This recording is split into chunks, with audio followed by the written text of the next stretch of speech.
Mark Yettica-Poulson, who's a founding member of the National Indigenous Youth Movement of Australia. Since he's a new panellist to the meeting, can I just say this of him? I actually see him as a person who represents very active, positive citizenship.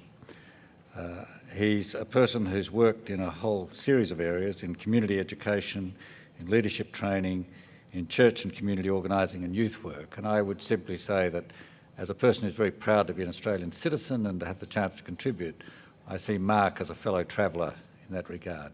I introduce him as a very good Australian citizen.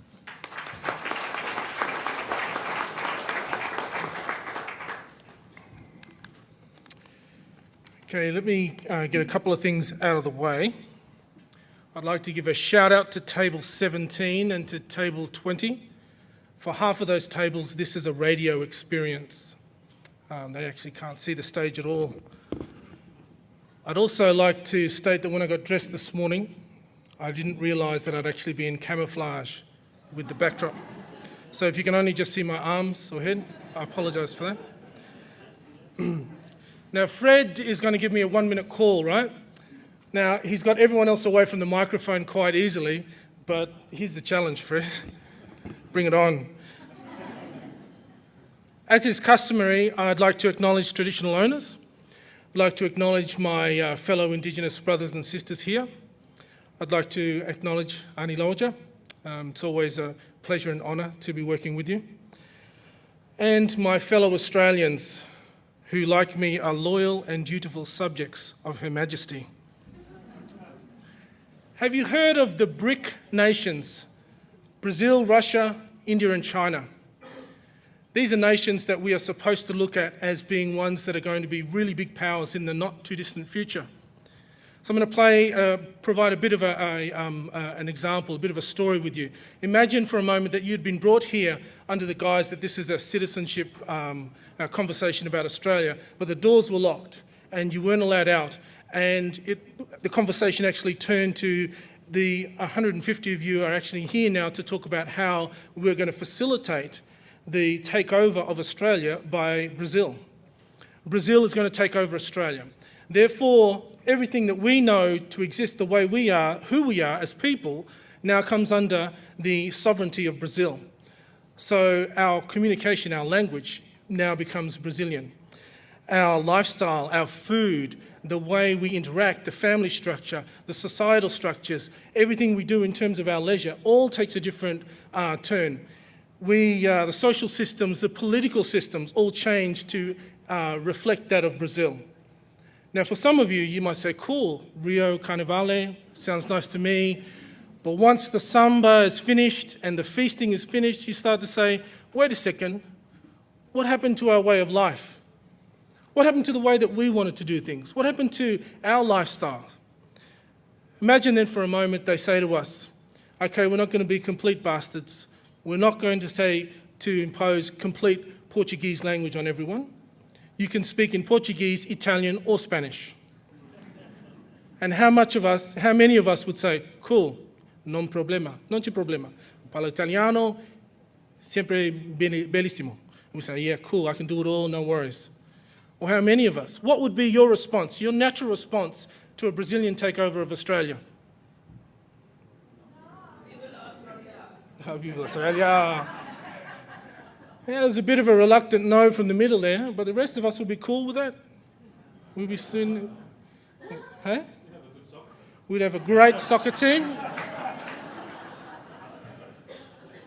There's something in us, right? There's something about being taken over by someone else and then having to critique and participate in that foreign system that we're just not, no, that's not our way. Now, just using it as a facetious 3-minute story to try and drive home the point that for Indigenous people, the conversation about how we reform and redefine the Australian political system is much like that conversation. This is a system that we did not invite, that we did not welcome, that we didn't say, hey, I've got a good idea. Why don't we do it this way?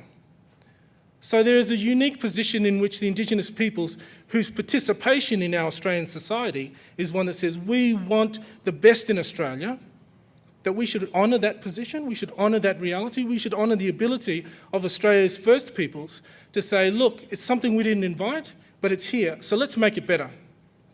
This is our conversation. Our conversation is about that. Our conversation is about, well, if we know intuitively who we are, and we don't all want to become Brazilian subjects, then who are we? And my first essential question in our conversation is say, okay, if we want systems that reflect who we are, if we want social systems, if we want political systems to reflect who we are, then we need to get to that point of starting to articulate, well, this is who we are. So my first challenging question to you is, who is we? When you were saying, this is the Aussie way, this is the way we want Australian politicians, this is the way we want Australian representation in our political democracy, my question to you is, who is we? Are you talking about the powerful?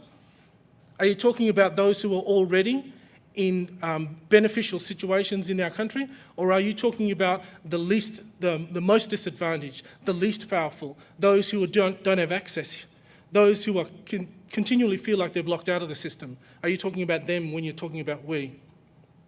An interesting dynamic is happening with this current financial crisis. A lot of effort is saying we need the system to keep rolling. The system needs to keep rolling the way it is. Prop it up, keep it going.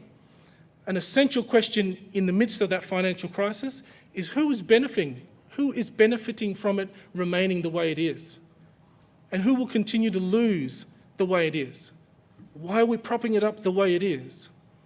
And I see this conversation as a similar kind of conversation.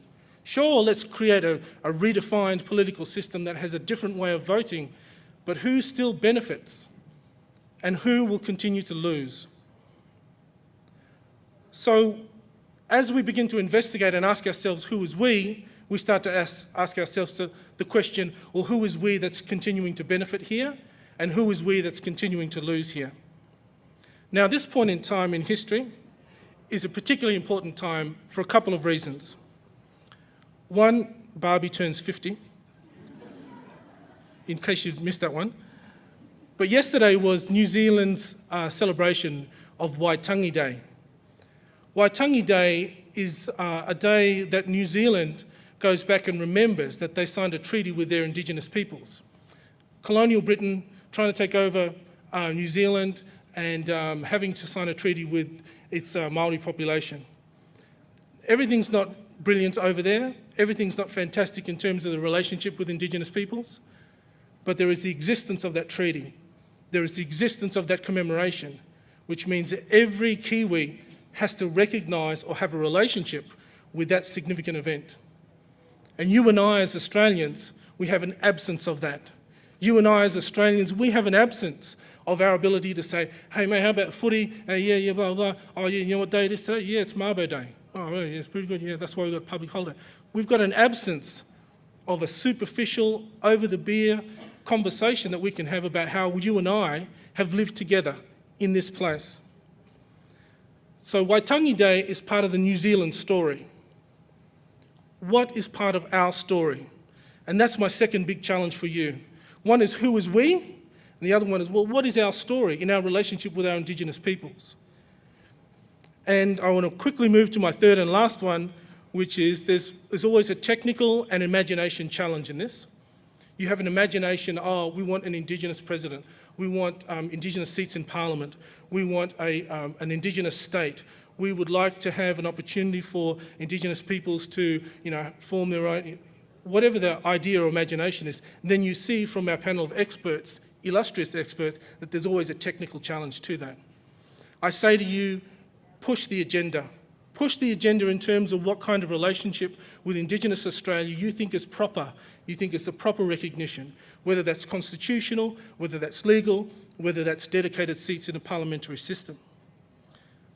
But the challenge for Indigenous Australia is not just Indigenous Australians, it's us, it's all of us. When the Constitution was written by white men in the late 1800s, that opportunity reflected their reality.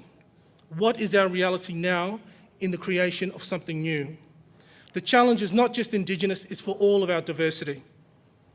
So in 40 years' time, when I'm in my late 70s, and I'm having this conversation with my grandchildren, And the conversation is, well, Pop, why are you still wanting to participate in the political system and change it?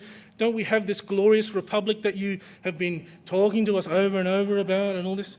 And I want to say to them, well, young fella, back in 2009, I was there at the first Citizens' Parliament. And I was there and I told those buggers, this is what we need to do. And, you know, they said, okay, let's go and do it. And so, why do I still want to do it? Why do I still want to participate? Why do I want to make it better? But Pop, you got no more power. Your job's finished. You got nothing. And I'm going to say to them, young fella, I can still vote.